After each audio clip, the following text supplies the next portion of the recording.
Well, thank you guys for being here today. I know that it's important. You've taken time out of your day to be here, and we value that. I believe you're going to be excited about what you see in the same way Jeff and I were excited when we were first introduced to the concept of Hidden Hunger Global. I believe it's innovative, it's different, it's unique. I come out of the nonprofit world like Jeff does. I've been in both the for-profit side of the world, and I've been in the nonprofit side at very high level. And the exciting thing I saw about this was the combination of the two, a way to do business, but yet make a significant impact in the world. And that's why Jeff and I got involved with it. You're going to hear a lot of things about faith because we are men and women of faith. But make no mistake about it, this is not a nonprofit. This is not a charity. This is not a faith-based business in the normal sense of the word. Okay, so we're not men and women in a faith-based business. We're men and women of faith in business. All right? And we're proud of that. We stand by that. We're sold out to what we believe, and that was the attraction to Hidden Hunger Global to begin with. Because have you ever wanted to be a part of something that was bigger than you? I know I have been. I know I wake up almost every day wondering, how can I be used to do something that's bigger than me? That was the big thing when I first talked to Joel Osteen before he was Joel Osteen. Right? I've known Joel for 35 years. But I said, Joel, if I'm going to come work with you, I want to do something that I look back on years from now and say, man, well, that's amazing that God allowed me to be a part of it. And I had that same feeling when I first heard of Hidden Hunger Global. So do you want to be a part of something bigger than you? Have you ever dreamed of making a difference? Right? We all want to leave this world having made a difference with our life, having fulfilled a purpose. Right? We also want to leave a legacy. Have you ever thought about leaving a legacy? A legacy is something that we leave for our children and even our children's children. And a legacy is so much more than money. Right? A legacy of character, a legacy of faith, a legacy of hope, a legacy of caring. And all of those things, every single one of those things that is a desire for me. I have 3 grown daughters. My oldest is 28, my youngest is 22. My youngest daughter got married in June. And even to this day, though they're grown, productive adults, I still think about the influence I have on them and the legacy that I'm going to build for them. So I'm here today to invite you to be a part of this movement that Jeff, Frank, myself, Bruce, and others have dedicated our life to. And that is that Hidden Hunger is committed to saving the lives of children, impacting communities, and transforming nations. What you're going to see today through a very unique business model is a way that you can be a part of that, right? In a way that I've never experienced before. So, and at the same time, while you're saving the lives of children, while you're impacting community and you're transforming lives, you're able to empower your family financially to have a better life for you as well. And that's part of what we'll talk about today. It all began with a passion and a drive to help those who couldn't help themselves, all the while benefiting those of you who had a desire to make a difference in the lives of these children. That was the driving force behind Hidden Hunger. How do we apply business principles to impact the social needs of the world? Right? How do we impact the lives of these children? So why Hidden Hunger? Why the name? Well, Hidden Hunger is not something that we came up with. It's not a name we just had a branding company pull out of a hat and give to us. Hidden hunger is a worldwide epidemic that is facing the lives of over 2 billion people on this planet. Hidden hunger is the state of being adequately fed, yet malnourished due to the lack of proper vitamins and minerals in your diet. If you've traveled the world at all, if you've been to third world countries and gone to feeding programs, there is typically plenty of food out there. They're getting rice, they're getting beans, they're getting porridge. And they're getting the calorie intake that they need in order to grow physically, but yet they're not getting the vitamins, the minerals, and the nutrients they need to grow healthy. And through one of our products, just a simple additive that we're going to talk about in a little bit, that's mixed into their existing food base, it provides the nutrients they need to grow healthy and productive lives. Just a few facts. Did you know? Related to nutrition. Did you know that over 5 million children die every year due to the lack of proper vitamins and minerals? 5 million children. It's more than half the population of the city of New York die every year because of malnutrition. Poor nutrition causes nearly 50% of the deaths in children under the age of 5. And this can all be cured with a simple micronutrient. Over 2 billion people, as I said, in the world are deficient of these key vitamins and minerals. So from a business perspective, if we just look at it straight from a business perspective, that's our market, right? How many businesses do you know have a market potential of 2 billion customers that need your product today? Today. And that's what Hidden Hunger is all about. Because the lack of these vital nutrients causes stunted growth, causes blindness, deafness, slow mental development in these children. Now, I will say, these pictures, these are our pictures. Okay, let me say, these aren't just pictures. We didn't buy them. Okay, we didn't buy these photographs. These are pictures of kids. Sometime in our ministry, in our life, we have helped. Many of them through trips with Rachel, who I'm going to introduce here in a minute, that we've helped with the products from Hidden Hunger. 1 in 4 children are stunted in their growth. So lack of proper nutrients causes so many things, so many problems with growing minds. It lowers the national IQ because it doesn't develop their brain well, right?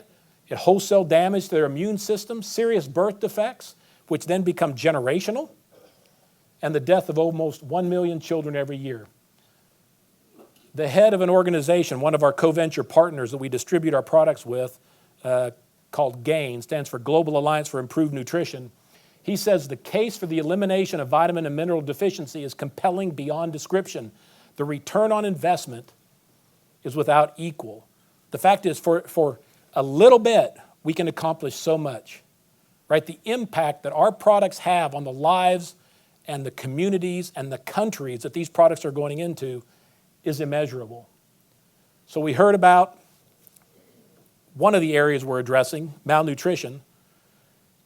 Then we decided, well, you know what? There's another social problem we have to deal with, and that's airborne disease. Because more than 1 million people die each year from airborne disease. 70% of those are children under the age of 5. 3 billion people every year are at risk for malaria, and 200 million cases of malaria are reported every single year. So we saw, as the name Hidden Hunger Global, our initial idea was, let's address the challenges of malnutrition. And as we began this journey, our team, all of a sudden we came across issues with airborne disease. And so we found the product, a simple malaria net, which we'll talk about here in a minute, that can be provided, that provides them the protection they need. And so we just added it to our product line. Then there was a third product, and interesting because 1 child dies every 20 seconds from a waterborne illness. Now, I had no intention of getting in the water purification business. There's a lot of organizations out there that dig wells, and those are all very awesome organizations. But one day Rachel got me connected to a guy named Don Johnson. No, not Miami Vice, Don, okay? Not him. He didn't have a speedboat and, shirt down to here and gold chains. He's from Cambodia, has an organization in Cambodia. And so I have a phone conversation with him, and he said to me, now remember, I'm the father of 3 daughters. And here's what he said to me. He said, Duncan, do you know that if you could provide us water filters, that you will save these girls from sex trafficking? And I'm like, okay, Don, I've been around a long time. I've seen a lot of things. But what do water filters have to do with sex trafficking? And he said, well, the challenge is, Duncan, when they dig a well, they're very expensive, right? Depending on where you're digging in the world, anywhere from $4,000 to $10,000 to dig a well.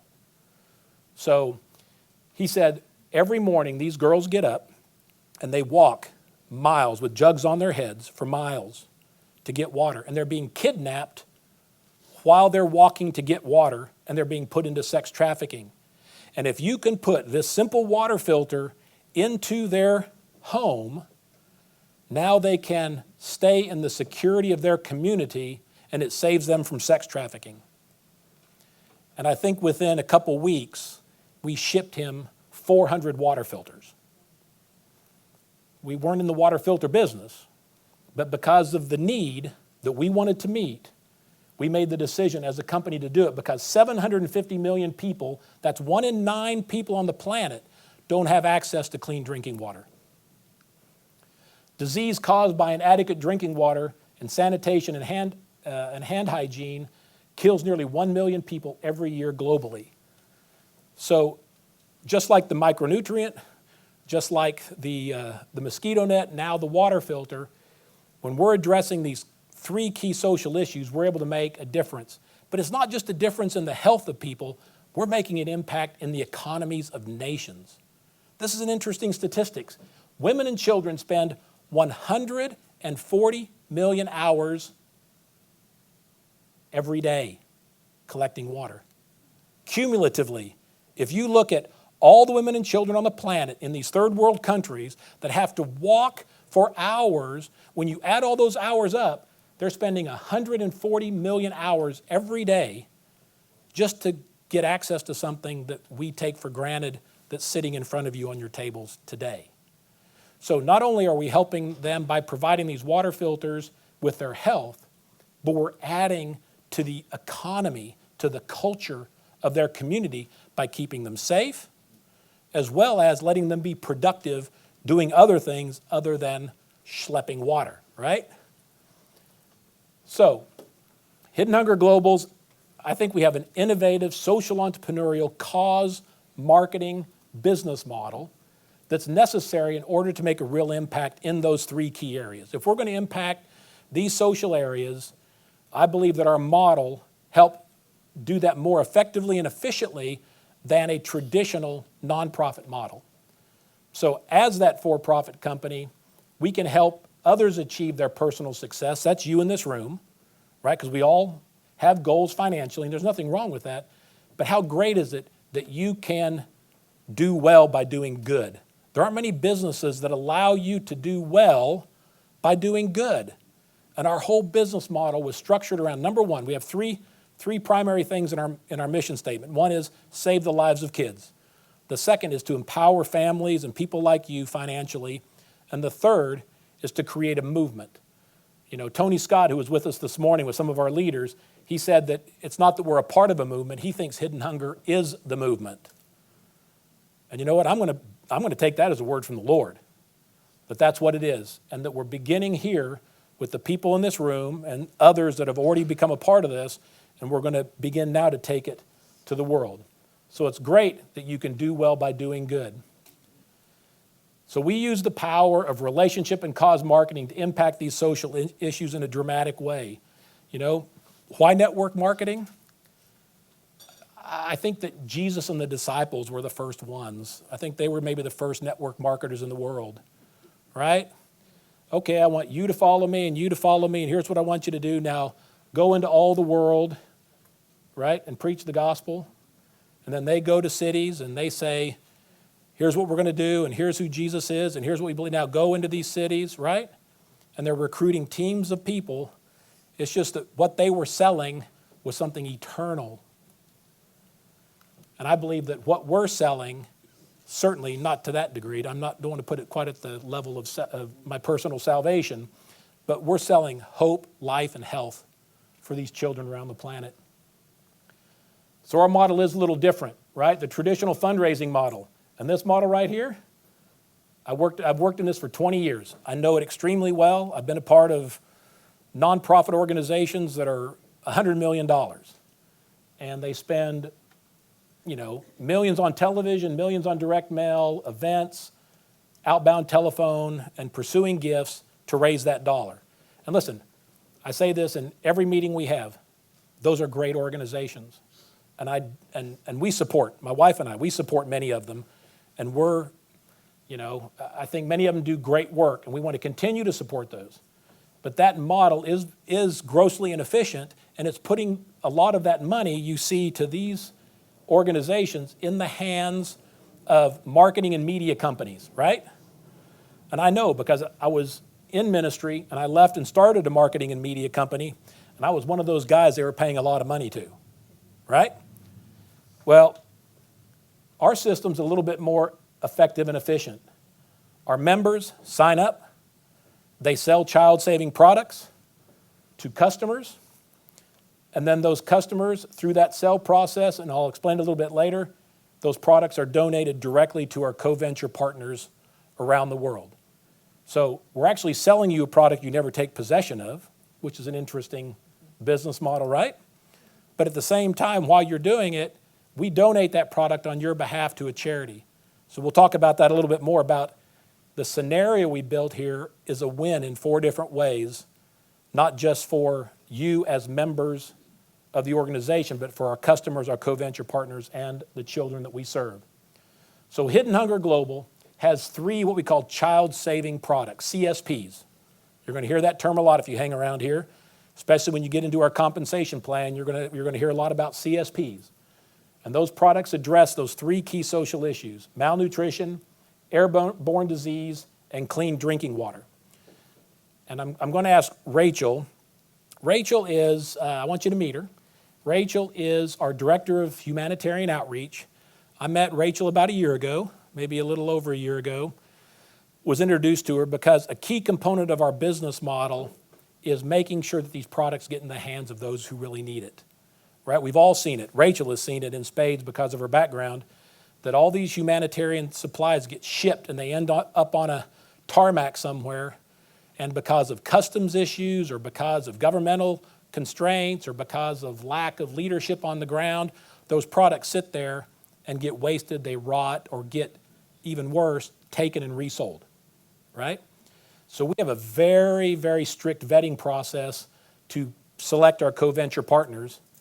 And we make sure, and we've gone to several of these drops where we've already delivered.